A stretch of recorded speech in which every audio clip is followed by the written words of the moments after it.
Aynı ədəd silsiləsində verilən ifadənin qiymətini tapaq. Burada ifadə bərabər olacaq. Kvadratlar fərqi olduğu üçün yaza bilərik.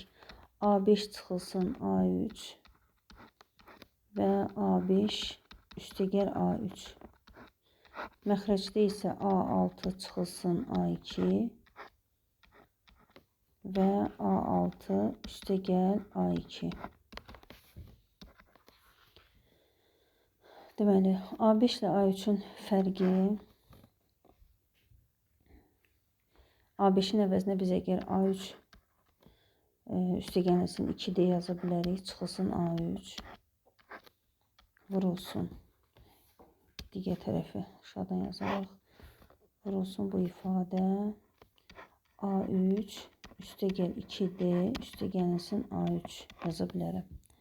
A6-nı A2 ilə əvəz etsək, A2 üstəgəlsin 4D çıx A2 və digəri də A2 üstəgəlsin 4D üstəgəl A2 şəklində yazmaq olar.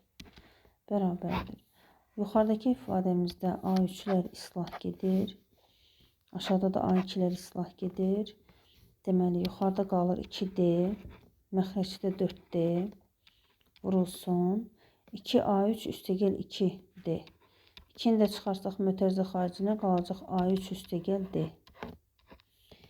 Digər aşağıda isə 2 dənə A2 üstəgəl 4 dənə D. 2-ni çıxarsaq qalacaq A2 üstəgəl 2D. Deməli, bərabərdir. D-lər ixtisar gedir, 2-lər ixtisar gedir, 2 ilə 4 də gedir, 2 qalır. 1 bölünsün 2 vurulsun. A3 üstəgəl D A4'ü verir. Yəni 3-cü həddən sonra gələn ilk hədd və 2-ci həddən sonra gələn ikinci hədd. Yəni yenə A2-nin üzərinə də 2D gəldikdə bu da bizə A4'ü verir. Deməli bunlar eyni olduqları üçün, eyni hədd olduğu üçün ixtisar gedir. Qalır sadəcə 2-də 1, yəni 0,5.